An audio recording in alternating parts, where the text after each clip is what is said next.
ખભા ઉપર, વાહ તે સારું કામ કર્યું. બહારના શું વ્યક્તિઓ વધાવે, પહેલી શાબાશી ઘરમાંથી મળવી જોઈએ. અને ઘરમાં એમ લાગે કે આજ કંઈક થયું છે, આંખો નીચી છે, બધાયના મોઢા વાંકા છે, તો પહેલો પ્રશ્ન આપણો હોવો જોઈએ, શું દુઃખ પડ્યું છે, કહી દે મને. એ આપણે દુઃખનું શાંતિથી કંઈક નિવારણ કરી લઈએ. આ કૃષ્ણ તત્વ છે. ખાલી કૃષ્ણની કથા સાંભળીને પૂરું ન કરી નાખતા, તમારી અંદર કૃષ્ણને પ્રગટ કરજો. કૃષ્ણએ આજ બતાવ્યું કે 16,108 સાથે હું રહું છું, પણ હું કોઈને એમ નથી લાગવા દેતો કે હું તમારાથી દૂર છું. એમ ઘરમાં નાના હોય એની સાથે નાનો વ્યવહાર, મોટા હોય એની સાથે મોટાપણાનો વ્યવહાર, સમ હોય એની સાથે સમનો વ્યવહાર, આ કૃષ્ણની પૂજા છે.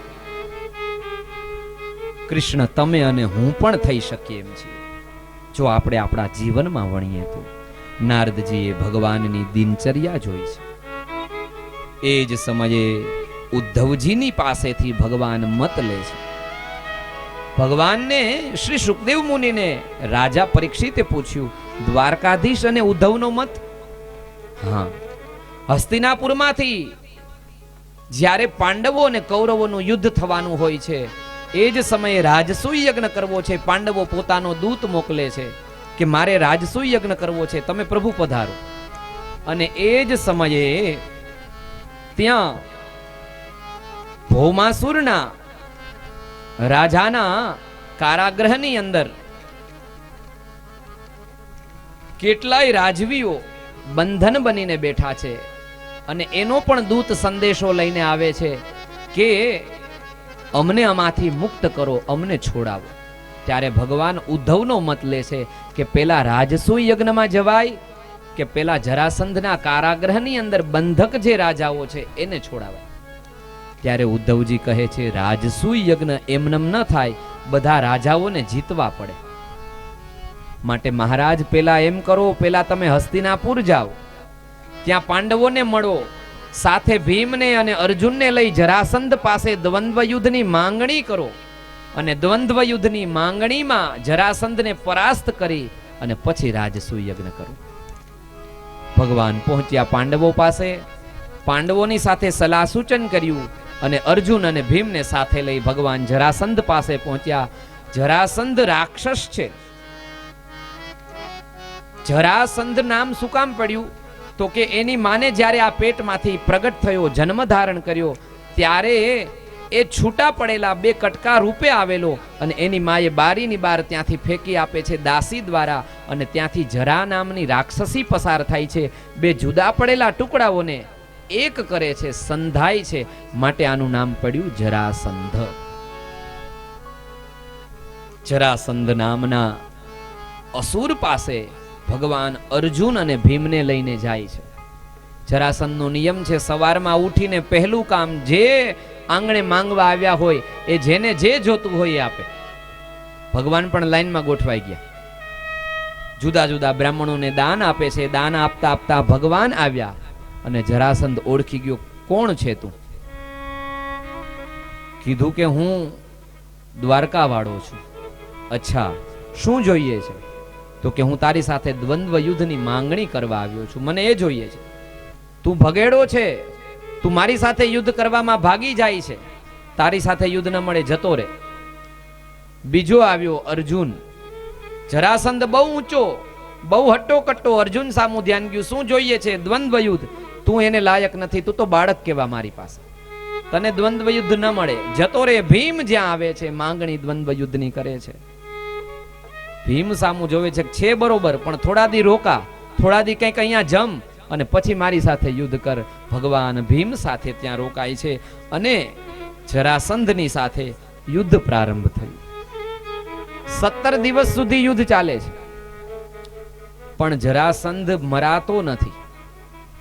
અને આજની સાંજે ભીમ આવ્યો અને ભગવાનના ચરણ પકડ્યા. મહારાજ, હવે કાલે જો જરાસંધ નહીં મરે તો ભલે ન મરે, હું તો નીકળી જઈશ પાછો યુધિષ્ઠિર પાસે, કારણ કે આણે મારા મકોડા ઢીલા કરી નાખ્યા.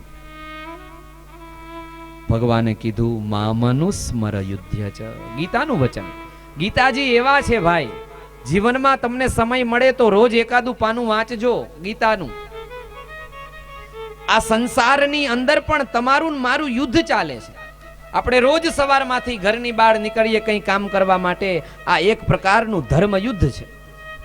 પણ અર્જુનને બતાવે છે મામનુસ્મર યુદ્ધ ચ, જીવનમાં કામ કરો પણ ભગવાનનું સ્મરણ મનમાં રાખતા રાખતા કામ કરશો તો તમારું કામ હળવું થઈ જશે. અને મને તો એવા કેટલાય અનુભવો છે. કોઈ પણ વ્યક્તિ જ્યારે પણ સત્કર્મ કરવા ભગવાનને યાદ કરીને નીકળે છે ત્યારે આ પ્રકૃતિ એને મદદ કરવા દોડતી હોય છે.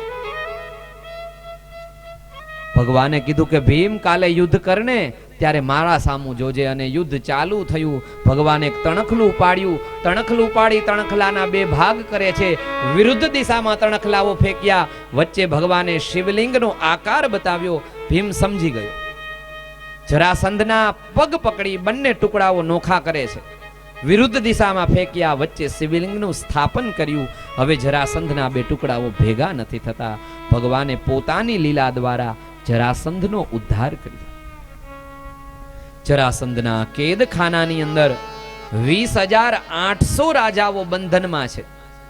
એ રાજાઓને મુક્ત કર્યા. રાજાઓનું ધન હતું એ બધું ધન પાછું આપ્યું. કહ્યું જાઓ રાજવીઓ, તમે તમારા દેશને, તમે તમારા નગરને શોભાવો, એની રક્ષા કરો. એ બધા રાજાઓ એકત્રિત થયા અને હાથ જોડી ભગવાનની સ્તુતિ કરે છે. કૃષ્ણાય વાસુદેવાય હરયે પરમાત્મને પ્રણત ક્લેશનાશાય ગોવિંદાય નમો નમઃ. આ એવો અદ્ભુત શ્લોક છે. હમણે ગયા વર્ષે નવરાત્રિની અંદર અમારે ત્યાં 2018માં સાંદીપની વિદ્યાનિકેતનની અંદર આપણે ત્યાં 4 શંકરાચાર્યો છે. એમાં પણ 5મા શંકરાચાર્ય જૂના પીઠાધીશ્વર કહેવાય છે. એ શંકરાચાર્યજી મહારાજ શ્રીમદ ભાગવતની કથા કહેવા માટે પધારેલા. એમનું નિવેદન છે 41 દિવસ સુધી કોઈ નારાયણના મંદિરની અંદર જઈને રોજ દીપ પ્રજ્વલિત કરે અને અહીંયા બેસીને રોજ એક માળા આ કૃષ્ણાય વાસુદેવાય હરયે પરમાત્મને પ્રણત ક્લેશનાશાય ગોવિંદાય નમો નમઃ, આ મંત્રની રોજ એક માળા 41 દિવસ સુધી દીવો પ્રજ્વલિત કરીને નારાયણના મંદિરમાં કરે. મહારાજજી કહેતા હતા કે એના જીવનનો કોઈ ભી સંકલ્પ હોય એ સંકલ્પ 42મા દિવસે પૂરો થઈ જાય. આવો જપ થાય કે ન થાય, પણ આજ ભાગવતજીની હાજરીમાં આ શ્લોક તમે ને હું અડધો શ્લોક સાથે ગાઈ લઈએ. એકવાર હું બોલું છું, એકવાર તમે બોલજો. કૃષ્ણાય વાસુદેવાય વાસુદેવાય કૃષ્ણાય વાસુદેવાય કૃષ્ણાય વાસુદેવાય હરયે પરમાત્મને હરયે પરમાત્મને હરયે પરમાત્મને હરયે પરમાત્મને પ્રણત ક્લેશનાશાય પ્રણત ક્લેશનાશાય પ્રણત ક્લેશનાશાય પ્રણત ક્લેશનાશાય ગોવિંદાય નમો નમઃ ગોવિંદાય નમો નમઃ ગોવિંદાય નમો નમઃ ગોવિંદાય નમો નમઃ. 20,800 રાજાઓએ આ શ્લોક દ્વારા ભગવાનની સ્તુતિ કરી છે. ત્યાર પછી ભગવાન યુધિષ્ઠિરના રાજસૂય યજ્ઞમાં પહોંચ્યા. પહેલી પૂજા કોની કરવી? ત્યારે સહદેવ કહે છે કે પહેલી પૂજા દ્વારકાવાળાની થાય. બધા તૈયાર થાય છે પહેલી પૂજા કરવા માટે. એવામાં શિશુપાલ પણ આવેલો અને શિશુપાલ ઊભો થઈ ભગવાનને મંડ્યો ગાળો દેવા. આ શિશુપાલ કોણ છે? ભગવાનના ફૈબાનો દીકરો છે. ફૈબાને ત્યાં દીકરો આવ્યો એટલે ભગવાન જબલું દેવા ગયા. ભગવાને બધું નિભાવ્યું છો ભાઈ. ભગવાને આવડું મોટું સામ્રાજ્ય, આવડો મોટો પરિવાર, ડરી નથી ગયા કે આ તો થાકી ગયો આમાં તો આ બધું કરતા કરતા. આપણે કહેતા હોય કે હવે તમે જઈ આવો ને ભાઈ, ક્યાં કેટલેક પહોંચવું મારે. ભગવાન જબલું દેવા આવ્યા. પણ શિશુપાલનો જન્મ થયો ને 4 હાથ છે. બ્રાહ્મણોને બોલાવ્યા અને બ્રાહ્મણોને બોલાવ્યા અને પૂછ્યું કે ભાઈ આને 4 હાથ? કહ્યું કે જેના ખોડામાં તમે આને મૂકશો અને 2 હાથ ખરી પડે ને એનાથી આનું મૃત્યુ. અને ભગવાન ગયા જબલું દેવા. ભગવાને કીધું કે ફૈબા હું તો 2 હાથનું લઈને આવ્યો તો કાને 4 છે. કાંઈ વાંધો નહીં, લાવો જરાક રમાડી લઉં. અને ભગવાને જ્યાં ખોડામાં લે છે શિશુપાલને ત્યાં તો 2 હાથ ખર્યા. અને ફૈબાએ કીધું કે તારે મને એક વચન આપવું પડશે. ફૈબાને પૂછ્યું કે વચન માંગો છો કયા કારણથી? તો કે બ્રાહ્મણોએ કઈ રાખેલું છે કે આના જેના ખોડામાં જતા 2 હાથ ખરે એનાથી આનું મૃત્યુ. તો લાલા મને વચન આપ કે તું આને મારીશ નહીં. ભગવાન કહે છે ફૈબા, આ વિધિના લેખ જે લખાઈ જાય ને એને મટાડવા બહુ અઘરા હોય છે. પણ તમે મારા ફઈ છો, હું આપને વચન આપું છું, આના 100 અપરાધને હું માફ કરીશ. 101મો અપરાધ થાય તેથી આના જય શ્રી કૃષ્ણ થશે. અને શિશુપાલ આમ તો ભગવાનને કેટલી વાર ભેગો થયો, ત્યાંય ભેગો થયો તો ભીષ્મક રાજાના દરબારમાં. પણ ભેગી ડાયરીને બોલપેન રાખે. 50-60 સુધી પહોંચે અને આમ ગણતરી કરી લે તરત કે લ્યો 60 થઈ છે એટલે ડાયરી મૂકીને પાછો વિલું મોઢું કરીને જતો રહ્યો. પણ આ રાજસૂય યજ્ઞમાં પહોંચવાની ઉતાવળમાં ડાયરીને બોલપેન બે ભૂલી ગયો અને ભગવાનને ન કહેવાના વચનો કહેવા લાગ્યો. દેવતાઓ ની તલવારો ખખડવા લાગી. અર્જુન ઉભો થઈ ગયો કે હમણાં આને મારી નાખું, અમારા આંગણે પ્રસંગ અને તમારું અપમાન અમે ન સાખી લઈએ. ભગવાન કીધું કે બેઠા રહ્યો, આ બધું મારા મગજમાં કેલ્ક્યુલેટ થાય છે. ધીમે ધીમે 98, 99 અને 100 જ્યાં ગાઢ પૂરી થઈ છે, ભગવાન ઉભા થઈ ચૂક્યા. સુદર્શન ચક્ર નીકળ્યું અને શિશુપાલનો શિરચ્છેદ થયો. પણ શિશુપાલનું જે શિરચ્છેદ થયો એના શરીરમાંથી એક જ્યોતિ નીકળી અને એ જ્યોતિ દ્વારકાવાળાના હૃદયમાં પ્રવેશ કરી ગઈ. અને બધાએ જોયું કે ગાળો દેતો હતો અને તોય ભગવાનમાં ભળી ગયો. ભગવાન ભાવથી પણ કમને પણ ભગવાનને ભજનારો ભગવાનમાં ભળે છે. તો તમે ને હું ભાવથી આટલા દાડાથી બેઠા છીએ, આપણી જ્યોતિ ભળી ગઈ, સમજી લેજો. શિશુપાલનો ભગવાને ઉદ્ધાર કર્યો છે, દંતવક્ત્રનો ઉદ્ધાર કર્યો. રાજસૂય યજ્ઞ પાંડવો કરી રહ્યા છે. જુદા જુદા ભગવાન બધાને કામ સોંપવા લાગ્યા. જેને જે આવડતું હોય એ સોંપાય. દુર્યોધનને શું કામ સોંપશું? ભગવાને કીધું કે દુર્યોધનને સોંપી દ્યો ચાવી તેજુરીની.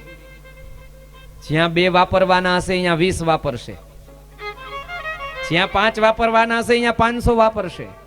ભીમ બોલ્યો કે તમારે શું અમારા ખાલી કરવું છે? ભીમ શાંત થા, એના હાથમાં મત્સ્યનું ચિહ્ન છે. જેટલું આપ વાપશે એનાથી ડબલ તેજોરીમાં જમા થશે. એ ખાલી કરવા માટે પણ વાપરશે ને, તમારા દ્વેષમાં કે વેલું ખાલી થઈ જાય ને આ લોકોનું સમાજમાં અપકીર્તિ ગવાય તોય અહીંયા જાજુ જમા થશે. અને દુર્યોધનને ચાવી યુધિષ્ઠિરે સોંપી, ભાઈ તારે આ સંભાળવાનું.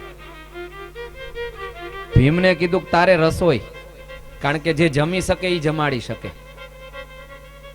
ભીમે કીધું કોઈ ભૂખ્યો ના જવો જોઈએ.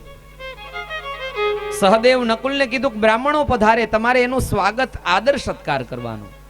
બધાને કામ સોંપાઈ ગયા. અને ભગવાને યુધિષ્ઠિરને કીધું કે મહારાજ અમે પણ આખો પરિવાર લઈને આવવાના છીએ, 16,108. હું એક ને ત્યાં 10 દીકરા ને એક દીકરીઓ, અમે બધાને કંઈક સેવા આપો, અમારે પણ યજ્ઞમાં સેવા લેવી છે. મહારાજ તમારી હાજરી જ મારા યજ્ઞને પરિપૂર્ણ કરશે. અને ચોક્કસ ભગવાનની હાજરી કોઈ પણ મોટા યજ્ઞોને આપમેળે પૂરી કરી દે. પણ ભગવાને કીધું કે યજ્ઞમાં ગયા હોય તો કંઈક સેવા તો કરવી પડે. જ્યાં બ્રાહ્મણો મહાદેવ હર કરીને પંગત પડી છે, પતરાવડીઓ પીરસાણી.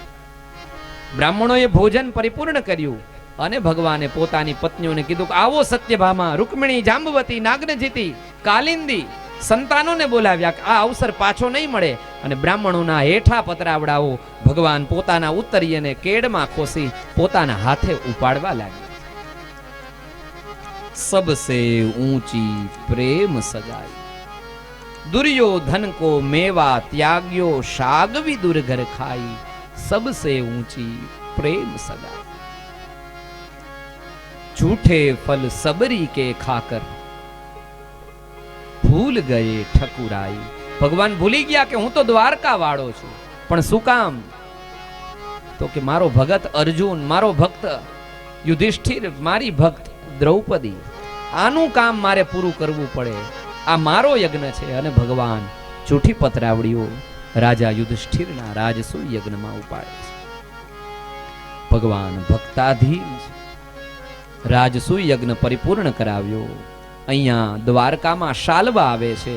પ્રદ્યુમ્નજી યુદ્ધ કરે છે. એ જ સમયે ભગવાન પહોંચી જાય છે અને શાલ્વનો ઉદ્ધાર પ્રભુ કરે છે. માર્ગમાં વિદુરથ દંતવક્ત્રનો ઉદ્ધાર કરી બલદાવજી પહોંચે છે તીર્થયાત્રા કરવા માટે. અને તીર્થયાત્રામાં સૂત કથા કરતા હોય છે અને બલદાવજીને અપમાન જેવું લાગે છે. અને ત્યારે બલદાવ સૂતજીનો વધ કરે છે અને એ બ્રહ્મ હત્યાના નિવારણ માટે તીર્થયાત્રા કરે છે. ભાગવતમાં લખ્યું કે જેટલા મંદિરો આવ્યા એ મંદિરોને બલદાવજીએ બહારથી નમસ્કાર કર્યા, પણ જ્યાં કોઈ સંતનો આશ્રમ દેખાય છે બલદાવ અંદર જાય છે અને સંતોના ચરણમાં દંડવત કરે છે. આગળના અધ્યાયોમાં બલદાવજીની તીર્થયાત્રાની વાતો કરી અને રાજા પરીક્ષિતે પ્રશ્ન કર્યો, મહારાજ તમે ભગવાનની શૌર્ય ગાથા ગાય, પણ હવે જેની અંદર ભગવાનને અતિ પ્રીતિ હોય એવો મેં સાંભળ્યું છે ભગવાનનો એક સખા હતો, એ કોણ? મારે એની કથા સાંભળવી. અને જ્યાં વાત આવી અને શ્રી સુખદેવ પુરાણી કહેવા લાગ્યા, કૃષ્ણસ્યાસિત સખા કશ્ચિત બ્રાહ્મણો બ્રહ્મવિત્તમઃ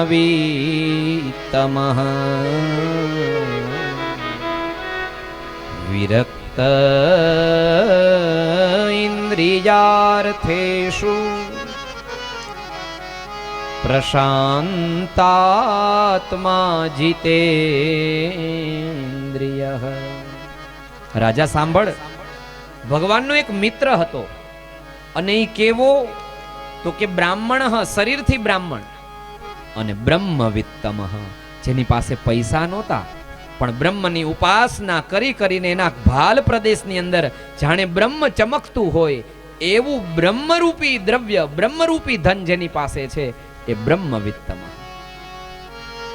વિરક્ત, વિરક્તિ હતી, નહીં જમવાની, નહીં પહેરવાની, કોઈ પણ જાતની અનુરક્તિ નહીં, પણ વિરક્તા. ઇન્દ્રિયાર્થેષુ, બધી ઇન્દ્રિયો ભગવાનમય જેને આપેલી છે. અને પ્રશાંત આત્મા, ભગવાન તો શાંત છે, શાંતાકારમ ભુજગ શયનમ, પણ ભગવાનના ભક્તો તો પ્રશાંત. ભગવાનને તો કોક દી કઈ ક્રોધ આવે, પણ ભગવાનનો ભગત આ સુદામદેવ, એને કોઈ દી ક્રોધ ના આવે, ઈ પ્રશાંત. જીતેન્દ્રિય, પોતાની ઇન્દ્રિયો ઉપર જેણે વિજય મેળવેલો છે. યદરુચ્છયોપપન્નેન વર્તમાનો ગૃહાશ્રમી તસ્ય ભાર્યા કુચૈલસ્ય શુત્સામા ચ તથા વિધા. જે મળે એમાંથી પોતાનું પોષણ કરવું, માંગવું નહીં. અયાચકનું જેણે કાયમ માટે વ્રત લીધું છે, આવા સુદામદેવ પોરબંદરની ભૂમિમાં રહે છે, સાંદીપનીમાં સાથે ભણ્યા છે, ભગવાનનો ખાસ મિત્ર છે. કારણ કે દ્વારકા વાળા જ્યારે મથુરાથી ભણવા ગયા ને સાંદીપનીમાં, ત્યારે ભગવાન તો રથમાં ગયા, પણ સુદામદેવ હાલીને ખુલ્લા પગે જાતા હતા અને રથમાંથી જોયું કે બ્રાહ્મણનો દીકરો જાય છે અને ખુલ્લા પગ છે, પગમાં કાંટા વાગ્યા છે અને રડે છે. રડતા રડતા પણ ભણવા જાય છે. ભગવાન રથમાંથી ઉતરે છે. સુદામદેવને કીધું કે રથમાં તમે આવી જાઓ. પોતાના હાથે કાંટા કાઢ્યા છે એ દાડે સાંદીપનીના આશ્રમમાં, અને સાથે ભણ્યા. ભણીને ભગવાન દ્વારકા બાજુ ગયા. સુદામદેવ પોરબંદર બાજુ આવ્યા. સુદામાના પત્નીનું નામ છે સુશીલા, જે શીલથી સંપન્ન છે, જેની પાસે સંસ્કારનું ધન છે, જે પોતાના પતિના કર્મથી સુખી છે. બીજા ગમે એટલા આગળ વધે, ગમે એટલા ભોગ ભોગવે, એની સાથે એને કાંઈ નિસ્બત નથી. મને તો મારો પતિ જેમાં રાખે, મારા માટે અહીંયા જ સ્વર્ગ. આવા ગુણ છે એ સુશીલા. કેટલાય દાડાથી છોકરાઓ ભૂખ્યા છે, માં દૂધ પીવું છે, ચૂલે પાણીની હાંડ ચડાવે, એને ફેરવે રાખે. છોકરાઓ દૂધ કરતા સૂઈ જાય છે. સવાર પડી જાય, છોકરાઓને નવડાવીને પાછા ભગવાનના ભજનની અંદર થોડી સેવામાં લગાડી દે. રાત્રિ થાય, શિયાળો આવે. સુદામદેવ જે આહુતિઓ યજ્ઞમાં અર્પણ કરતા હોય એ રાખના દેતવાને જરાક આઘો પાછો કરે, ગરમ રાખને જરાક ચાળે, એ ગરમ રાખ છોકરાઓના શરીરે લગાડી દે અને ટાઢમાંથી રક્ષણ કરે. એક જ વસ્ત્ર, અને એ એક જ વસ્ત્ર દ્વારા એ જ સુશીલા એ જ વસ્ત્રને ધારણ કરે અને એ વસ્ત્રને જ પાછું ધોઈ નીચોવી એને જ ધારણ કરી લે. આવું જેનું જીવન છે એ સુશીલા. પણ છોકરાઓનું કષ્ટ દેખાણું, છોકરાઓ આટલા દાડાથી ભૂખ્યા, અંતરથી હલી ગઈ. એટલે સુશીલાજીએ પોતાના પતિ સુદામદેવ આજે સંધ્યા પૂજા કરે છે, અને ત્યારે સંધ્યા પૂજા કરતા સુદામદેવ પાસે શ્રી સુશીલાજીએ કહ્યું, સ્વામી, આજ હું આપને એક વિનંતી કરું છું. મેં ક્યારેય આપને કંઈ કહ્યું નથી, પણ આજ મારો એક નમ્ર અનુરોધ છે આપને, કે તમારા મિત્ર દ્વારકા વાળા છે, દેવી, જાઓ ને, તમે એના દર્શન કરતા આવો ને. અને ત્યારે સુદામદેવ એટલું બોલ્યા કે દેવી, તમને ખબર નથી મારે અયાચક વ્રત છે, હું કોઈની પાસે માંગુ નહીં. ત્યારે સુશીલા કહે છે કે સ્વામી, મને ખબર છે તમારે અયાચક વ્રત છે, પણ હું ક્યાં તમને માંગવાનું કહું છું. હું તો તમને કહું છું કે દ્વારકા વાળો છે, એની પાસે જઈને એના દર્શન ખાલી કરતા આવો ને. હા દેવી, ઘણો સમય થઈ ગયો, પાઠશાળામાં હારે ભણ્યા હતા, પછી હું ક્યારે મળ્યો નથી દ્વારકા વાળાને. અને કહ્યું, દેવી વાંધો નહીં, હું જાઉં છું દ્વારકા વાળાના દર્શન કરવા માટે. અને ભગવાનના દર્શન કરવા સુદામદેવ તૈયાર થયા. તરત જ યાદ આવ્યું કે દેવી, ખાલી હાથે દ્વારકા વાળાના દરબારમાં જવાય ને, મારે કંઈક લઈ જવું પડે. એના છોકરાઓ હોય, હું કંઈક એને આપવા જોઈએ. તમે મને કંઈક આપો તો હું જઉં. અને ત્યારે સુશીલાજી કહે છે કે તમે ચિંતા ન કરો, હું લઈને આવું. અને માં સુશીલા નીકળ્યા પોતાના ઘરની બહાર, અને બાજુમાં વૈષ્ણવનું કુટુંબ છે, એ વૈષ્ણવની ડેલી ખખડાવી, અને વૈષ્ણવે જ્યાં દરવાજા ખોલ્યા, આજ મારે આંગણે સુશીલા, પધારો પધારો બાપ પધારો. કહ્યું કે હું તમારી પાસે થોડું લેવા આવી છું. પાડોશી ધર્મ હોય ને આપણે ત્યાં, વાટકી વ્યવહાર જેને કહેવાય. સુશીલા ગયા. હા માં, બોલો, તમારે જે જોઈએ, આ તમારા આશીર્વાદથી અમારા આંગણે બ્રાહ્મણ કેદી. મારે 4 મુઠ્ઠી પૌવા જોઈએ છે. અને વૈષ્ણવ આવડું મોટું પાત્ર લઈને આવ્યા. માં, બધું લઈ જાઓ. નહીં, જેટલું ખપે એટલું જ જોઈએ. માએ 4 મુઠ્ઠી સુશીલાએ પૌવા પોતાના પાલવની અંદર લીધા અને પાછી વિનંતી કરી કે અમારે વ્યવસ્થા થશે એટલે હું પાછું આપી જઈશ. અને જ્યાં વૈષ્ણવે આ વાત સાંભળી, માં, અમે તમારો વ્યવહાર જોઈએ છીએ, તમારું જીવન જોઈએ છીએ, પાછું નથી આપવું, આ તમારા આશીર્વાદનો પ્રતાપ છે. સુશીલા લઈને આવ્યા. પોતાના પાલવના એક ટુકડાને ફાડ્યો, કેટલી ગાંઠો લગાવી, એમાં પૌવા મૂક્યા અને પૌવા એક લાકડીમાં બાંધ્યા. લો સ્વામી, આપ દ્વારકાનાથના દર્શન કરવા જાઓ. અને સુદામદેવે એ લાકડી પોતાના ખભે પૌવાની પોટલી સાથે લટકાવી અને સુદામાજીએ ડગલા માંડ્યા. પૌવાની પોટલી યેષ્ટિકાએ લટકી, પૌવાની પોટલી યષ્ટિકાય લટકી, ભવાની પોટલી જેષ્ટિકાય લટકી. ભવાની પોટલી યષ્ટિકાય લટકી. મનમાં મનમોહનને મળવાની ચટકી. મનમાં મનમોહનને મળવાની ચટકી. ઓ મનમાં મનમોહનને મળવાની ચટકી. મનમાં મનમોહનને મળવાની ચટકી. હે તો ભાવ વિભોર બની જાય છે રે. તો ભાવ વિભોર બની જાય છે રે. હે જુઓ સુદામાજી દ્વારિકામાં જાય છે. હે જુઓ સુદામાની દ્વારિકામાં જાય છે. હારે જુઓ સુદામાજી દ્વારિકામાં જાય છે.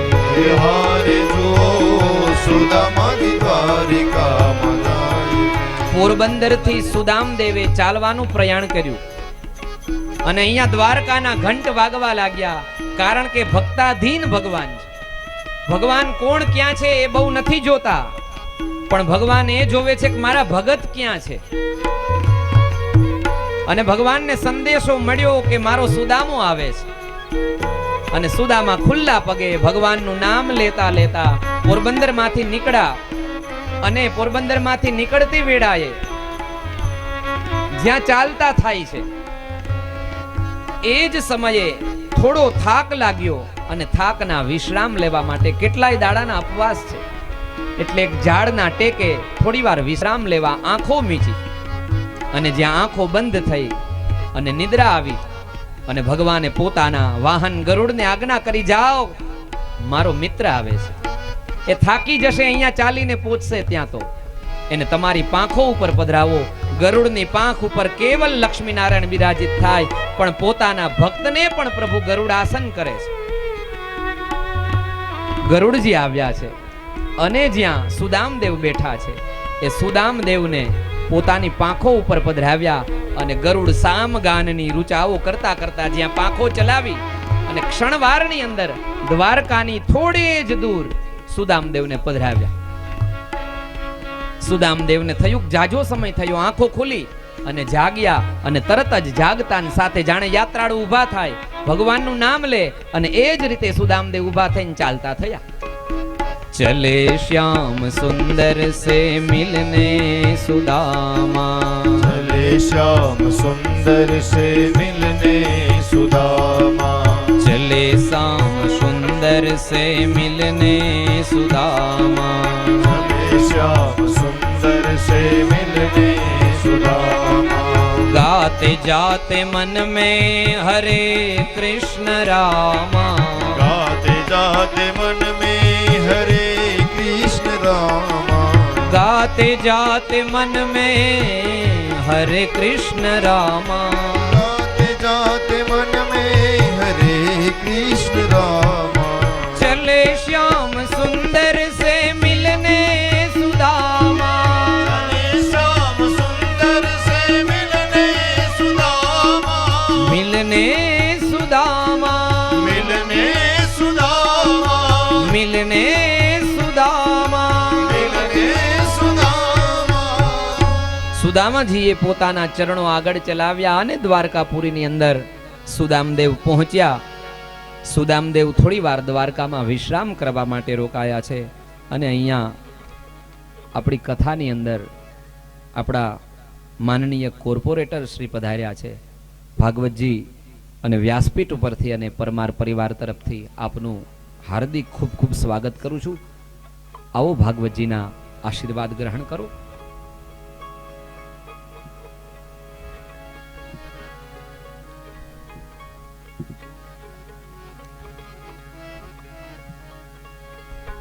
कृष्ण गोविंद गोविंद गोपाला.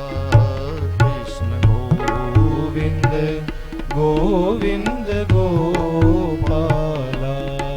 कृष्ण गोविंद गोविंद गोपाला. कृष्ण गोविंद गोविंद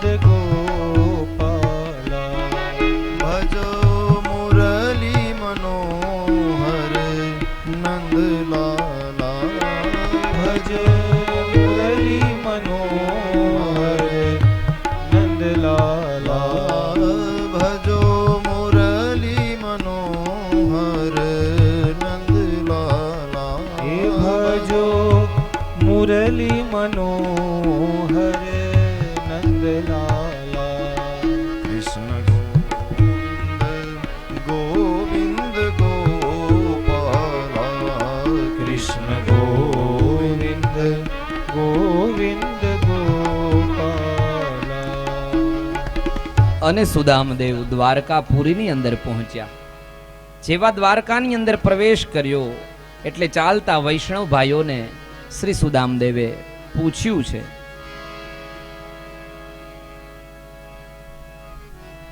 કૃષ્ણ ગોવિંદ ગોવિંદ ગોપાલા. કૃષ્ણ ગોવિંદ ગોવિંદ ગોપાલા. રાધે ગોવિંદ ગોવિંદ ગોપાલા.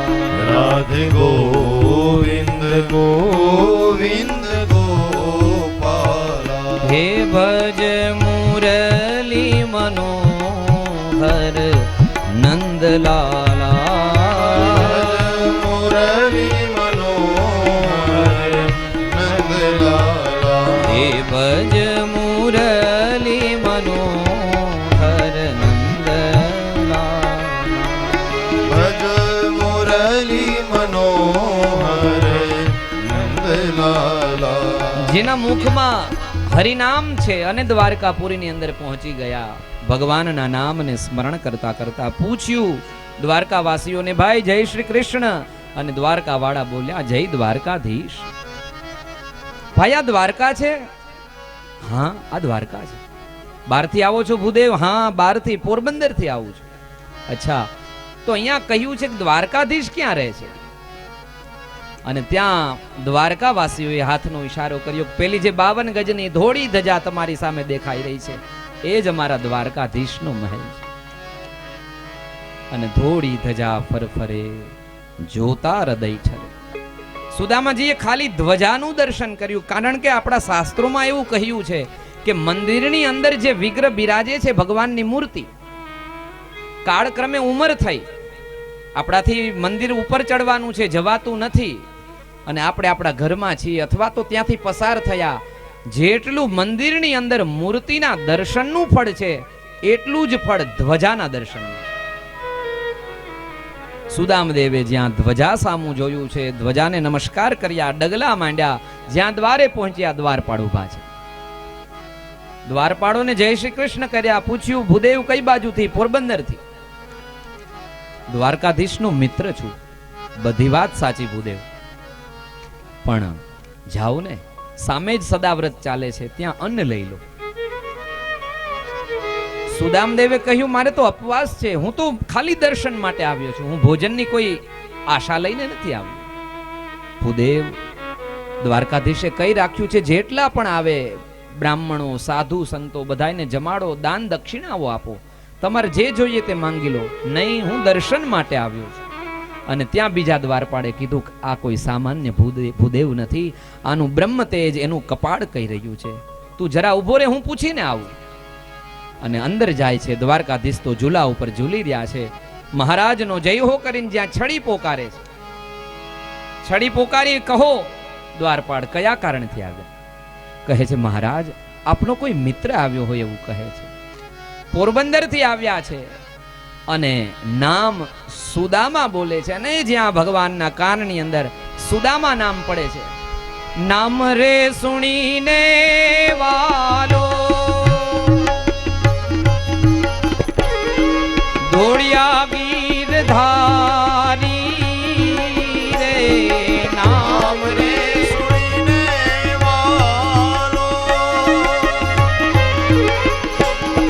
દોડિયા ગીરધારી રે. ત્રિકમે લીધા છે એને તેડી રે, દ્વારે ઊભો આજ રે હો.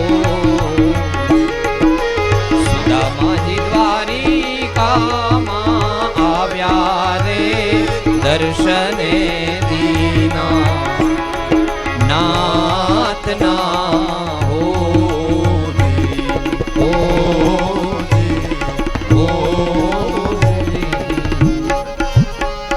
ભગવાને જ્યાં સુદામા નામ સાંભળ્યું છે, શાસ્ત્રકાર કહે છે એક નહીં પણ બબ્બે 3 ડગલા પ્રભુ માંડતા માંડતા દોડ્યા. પૃથ્વીને એમ થયું કે આ શું થવા બેઠું છે, હમણાં કંઈક થઈ જશે. એટલે ભગવાનનું ઉત્તરીય પૃથ્વી ઉપર પડી પડ્યું અને ભગવાન ચાલતા થયા. રૂક્ષ્મણી અટારીમાં ઊભા ઊભા જોવા લાગ્યા કે આવ્યા તો કેટલાય, પણ આ દ્વારકા વાળા કોઈ દી દોડ્યા નથી. આજ કોક આવ્યું છે. અને બધી પટરાણીઓ સાથે જોવા માટે આવે ત્યાં તો દ્વારકા નાથે પોતાની બથની અંદર સુદામાને લઈ લીધું. ક્યાં સુદામા, ક્યાં દ્વારકા વાળો, બે માંથી એક થઈ ગયા. આ ભક્તની ગરિમા છે.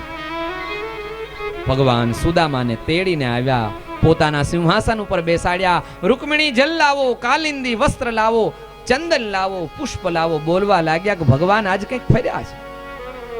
અને જ્યાં આવવાને વાર થાય છે દેવીઓને, એ જ સમયે પ્રભુ સુખદેવજી મહારાજ રાજા પરીક્ષિત પાસે કહે છે ભગવાન દ્વારકા નાથની આંખોમાંથી અશ્રુબિંદુઓ પડવા માંડ્યા. અને અશ્રુબિંદુઓથી પ્રભુએ દ્વારકા વાળાએ સુદામાના ચરણ ધોયા છે. મારા ગુરુદેવ ભગવાન પૂજ્ય ભાઈશ્રી સમજાવે, આ અશ્રુબિંદુઓ એમનેમ નથી આવ્યા કૃષ્ણની આંખમાં. સુદામાના તપને આધીન પ્રભુ બન્યા છે. કારણ કે ભગવાન દ્વિતીય સ્કંદમાં ભાગવતમાં બોલ્યા છે મને તપસ્વી વ્યક્તિઓ અતિ વહાલા છે. આંસુથી ચરણાભિષેક કર્યો, સુદામાને વસ્ત્ર સ્નાન ભોગ અર્પણ કર્યા. અને પ્રભુએ પૂછ્યું સુદામા ખાલી ભજન જ કરસ કે પરણ્યો છો? ના લાલા, પરણ્યો છું, સંતાનો પણ છે, બધા મજામાં. અને જ્યાં પ્રભુએ સંતાનોની યાદ અપાવી, ભાભી વિશે પૂછ્યું, સુદામાની આંખો ભીની થઈ. પણ સુદામા છે ને પોતાની બગલમાં લાવેલી પેલી પૌવાની પોટલી સંતાડતા હતા. ભક્તને એમ થાય કે હું યોગ્ય નથી બન્યો ભગવાનને આપવા માટે, પણ ભગવાન કહે છે હું તારા ભાવને જ ખાલી પકડવાનો છું. તું શું લઈને આવ્યો છે એની સાથે મને નિસ્બત નથી. ભગવાને કીધું કે મારી ભાભી તને ખાલી હાથે ન મોકલે, શું આપ્યું છે? આવ્યો ત્યારનું કંઈક સંતાડે છે. અને ભગવાનને આપતા નથી સુદામા, કારણ કે સુદામાને અંતરથી એવું છે કે મારા દ્વારકા વાળાને આ સામાન્ય પૌવા આપું. પણ ભગવાન કહે છે હું પૌવા નથી લેવાનો, હું તો તારા ભાવને લેવાનો. ભાગવતના 10મ સ્કંદના 80મા અધ્યાયમાં 14મા શ્લોકમાં શ્રી સુખદેવ મુનિ બોલ્યા યાચિત્વા ચતુરો મુષ્ટિન વિપ્રાન પૃથક તંડુલાન ચૈલખંડેન તાન બધ્વા ભર્તરે પ્રાદાદુપાયનમ. આપતા નહોતા, ખેંચ્યા. તમે ને હું, તમારું મન, આપણું મન બુદ્ધિ ભગવાનને આપીએ નહીં, બીજામાં લગાડીએ, પણ એક દિવસ એવો આવે ભગવાન પોતે આવે અને એ બધું ખેંચી જાય. પૌવા ખેંચ્યા. 3 ઘટના એક સમયે બને છે. પૌવા ખેંચ્યા, ગાંઠો ખોલવા લાગ્યા. સંતો કહે છે એ સુદામાના જન્મ મરણની ગાંઠો પ્રભુએ તે દી ખોલી. જ્યાં પૌવા જોયા એ મેલી ઘેલી પોટલીમાં, એટલે બાજુમાં ઉભેલી રાણીઓ એક સાથે હસી. પૌવા અને ભગવાને કટાક્ષ નેત્રથી એ રાણીઓ સામું જોયું. તમને શું ખબર પડે કે આ પૌવા છે કે શું છે? અને એક મુઠ્ઠી ઉપાડી નારાયણે પોતાના મુખમાં પધરાવી. શાસ્ત્રકાર કહે છે ભગવાને જેટલું વૈકુંઠમાં દ્વારકામાં સામ્રાજ્ય હતું, સંપત્તિ હતી, ધન હતું, એ બધું પોરબંદર સુદામાને ત્યાં મોકલાવી દીધું. બીજી મુઠ્ઠી મૂકી પોતાના ઐશ્વર્યની સદૃશ સુદામાને આપી દીધી. અને ત્રીજી મુઠ્ઠી જ્યાં મુખમાં મૂકવા જાય, માં રૂકમિણીએ હાથ પકડ્યો, બાપ હવે ખમૈયા કરો, અમને તો તમારી દાસી થઈને રહેવા દો. ભગવાન ત્રીજી મુઠ્ઠી મૂકતા કહેવા જાતા હતા કે તમે હસીને જાઓ, હવે તમને એની દાસી તરીકે મારે મોકલવી છે. આ પ્રભુનો ભાવ ભક્ત માટે. રૂક્ષ્મણીએ કહ્યું મહારાજ આ પ્રસાદ રૂપે અમને આપો. સુદામાએ માંગ્યું નહીં અને કૃષ્ણએ આપ્યું તો કીધું નહીં. ભગવાન પાસે આજ છે ને, વ્યક્તિ પાસે માંગીએ તો વ્યક્તિ તો આજ નહીં તો કાલ કઈ સંભળાવે, પણ પરમાત્મા તમને મને મનુષ્ય જન્મ આપે. મનુષ્ય જન્મ આપ્યા પછી ગીતાના વચન પ્રમાણે દદામી બુદ્ધિ યોગમ તમ, બુદ્ધિરૂપી યોગ આપે. વિકાસ, સફળતા, કીર્તિ, પ્રતિષ્ઠા બધું આપે, પણ ક્યારેય સપને આવીને કે નહીં કે આ બધું મારા દ્વારા છે. સુદામાના પૌવા લઈ ભગવાને એને ઐશ્વર્ય આપ્યું. પ્રસાદ વહેંચાણો. સુદામદેવ રોકાયા એટલું જ નહીં, અને એક દાડો ભગવાન પોતાના સંતાનોને આશીર્વાદ સુદામાના હાથે અપાવ્યા. સુદામાએ કહ્યું કે લાલા, હું કેટલાય દીથી આવ્યો છું, મને મારા સંતાનો યાદ આવ્યા છે, હવે મને રજા આપ. ભગવાન કીધું જવું હોય તો જા, જતો રે. સુદામા મનમાં વિચાર કરે છે કે આ ઠાકોરે દ્વારકા વાળાએ મેં રજા માંગીને મને આપી દીધી, પણ હા, મારા ભગવાનનો આમાંય મારા ઉપર અનુગ્રહ છે. એને ખબર છે કે આને સંપત્તિ ને ધન આપીશ ને તો કદાચ આનું ભજન તૂટશે, અને ભગવાનનો પહેલી વાત એ હોય છે કે તમારું ને મારું ભજન ચાલુ રહે. એ પ્રભુ કૃપા કરે છે. સુદામદેવ ઉપર કૃપા કરી. સુદામા રજા લેવા ગયા, રજા આપી જાય છે. એ જ સમયે મારા ગુરુદેવ ભગવાન પૂજ્યભાઈ શ્રી એવું કહે કે ભગવાને સુદામાની ચાખડીઓ પોતાના ઉત્તરીયની અંદર છુપાવીને રાખી દીધું. રથ હતા દ્વારકાની અંદર કેટલાય, એમાં વડાવી શકત, પણ સુદામદેવને કહ્યું, સુદામા શું ગોતે છે? કહ્યું કે હું ચાખડી પહેરીને આવ્યો ને કોઈ લઈ ગયું છે. હા, અહીંયા દ્વારકામાં તો કેટલાય દર્શનમાં આવે, કોઈ લઈ ગયું હશે. ભલે ભાઈ, જય દ્વારકાધીશ કર્યા ભગવાને. સુદામા ચાલતા થયા. રૂકમિણીએ જોયું કે આ તમારું કામ છે. ભગવાને રૂક્ષ્મિણી સમક્ષ જોઈને પેલી છુપાવેલી પાદુકાઓ કાઢી. લ્યો દેવી, આ તપસ્વી બ્રાહ્મણની પાદુકા છે, આમના પદાર્પણ કાયમ માટે દ્વારકામાં બિરાજિત રાખજો. આ પાદુકાઓની પૂજા કરજો, દ્વારકામાં ક્યારેય સંકટ નહીં આવે. અને ભગવાને સુદામાને આખી દ્વારકામાં ફેરવ્યા. શું કામ? સંતો કહે છે કે વ્રજમાં તો પોતે ખુલ્લા પગે ચાલ્યા એટલે વ્રજનો મહિમા વધાર્યો, પણ દ્વારકામાં આવો મારો ભગત એક આંટો મારી લે ને તો મારી દ્વારકા પવિત્ર થઈ જાય, મારું યદુકુળ પવિત્ર થઈ જાય. પોતાના પરિવારની અંદર ભક્તનો, ભગવાનનો મહિમા વધારવા પરમાત્માએ આ ક્રિયા કરી. સુદામદેવ પહોંચ્યા એ જ ગરુડની ક્રિયા દ્વારા પોરબંદર, પણ ગયા તા ત્યારે ઝૂંપડી હતી અને પહોંચ્યા ત્યારે તો મહેલ જોયો, અને મહેલ જોતાની સાથે ડગલા આગળ માંડ્યા, અને ત્યાં તો સુંદર શણગાર સજીને એક નારી આવી, અને આવીને જ્યાં પગ અડવા જાય ત્યાં તો સુદામાએ કહ્યું, દૂર રહેજો દેવી, દૂર રહેજો. તમે કોણ? કહ્યું, હું તમારી પત્ની સુશીલા. આ બધું તો કે જેના આંગણે તમે દર્શન કરવા ગયા, આ એની મહેર થઈ.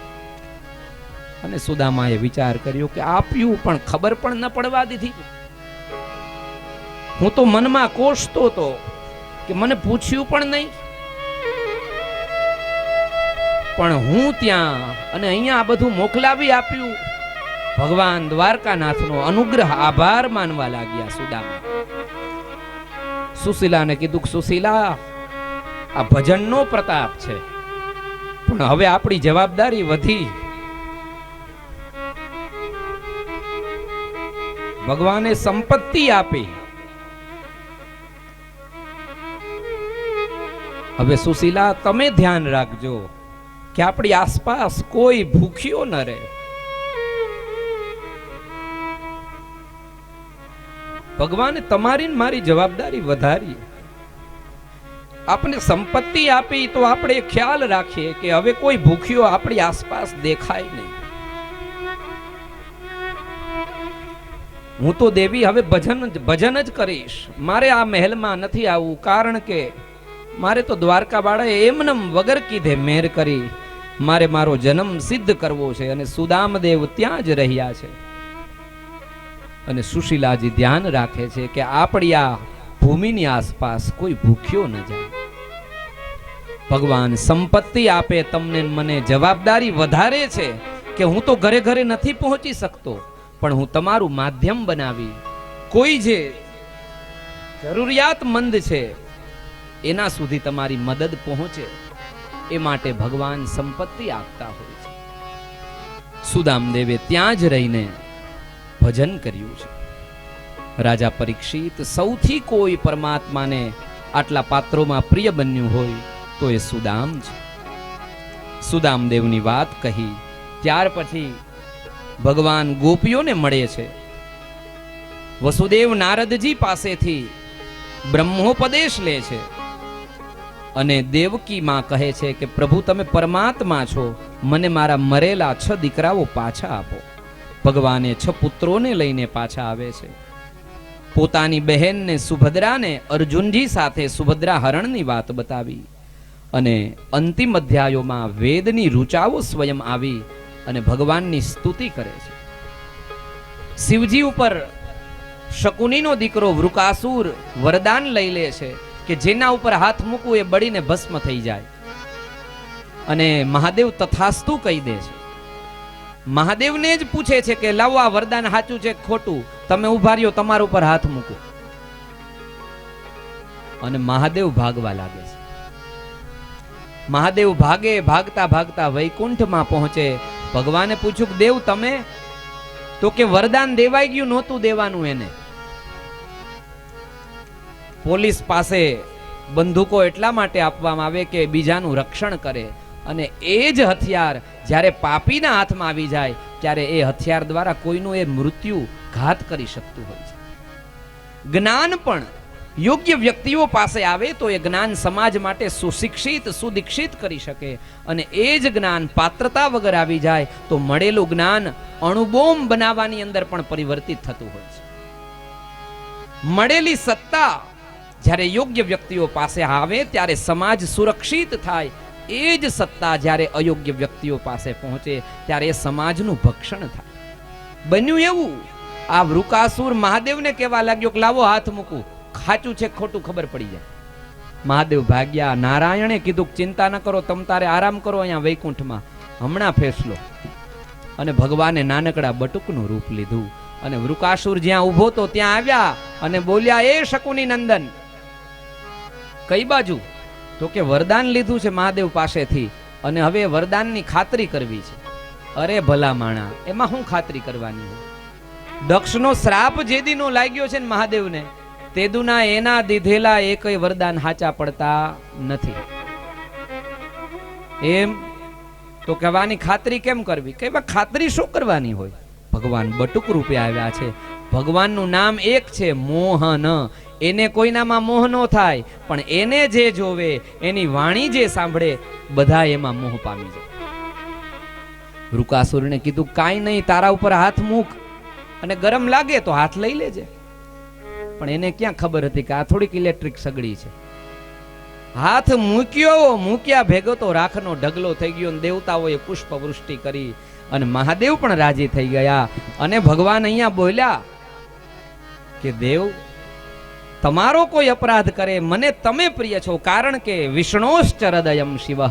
નારાયણનું હૃદય મહાદેવ છે અને મહાદેવનું હૃદય વિષ્ણુ છે.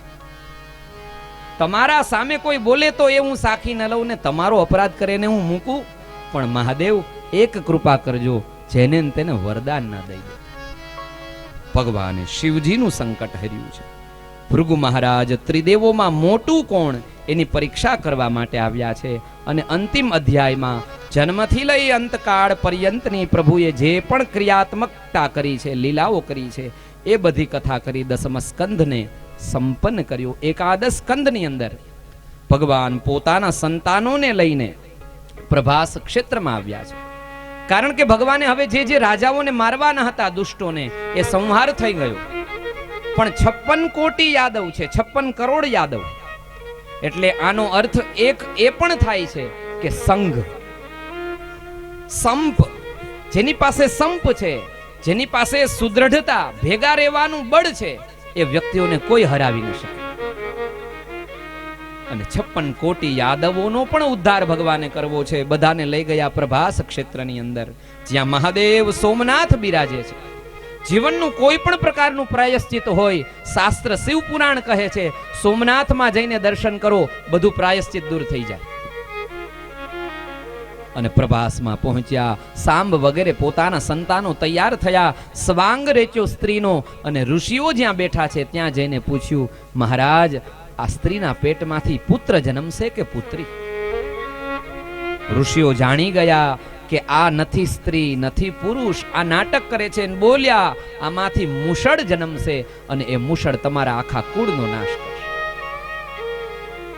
ઘરે જઈને જ્યાં પાટા ખોલ્યા ત્યાં તો પેટમાંથી મુષળ પ્રગટ થયું. ડરી ગયા. ઉગ્રસેન મહારાજને વાત કરી. ઉગ્રસેને કીધું કે આ મૂષણને વાટી નાખો, એનો ચૂરો કરીને ફેંકી દો એ દરિયાની અંદર. અને ચૂરો કરીને ફેંક્યું, અને ફેંક્યું એમાંથી એરકા નામની ધારદાર તલવાર જેવી વનસ્પતિ ઊભી થઈ. એક ટુકડો બચ્યો, અને એ એક ટુકડો એક માછલી ગળી ગઈ. માછલીને માછીમાર લઈને આવ્યો, માછલીનું પેટ ચીર્યું, અને એમાંથી એ ટુકડો પોતાના બાણ ઉપર પારધીએ લગાવ્યો. ભગવાને પહેલા પોતાના કુળની તૈયારી કરી, અને ત્યાર પછી પોતાના નિર્વાણની તૈયારી કરી. યદુકુલ શ્રાપની વાત કરી. વસુદેવ અને નારદનો મિલાપ થયો. જનક પાસે નવ યોગેશ્વરો પહોંચ્યા.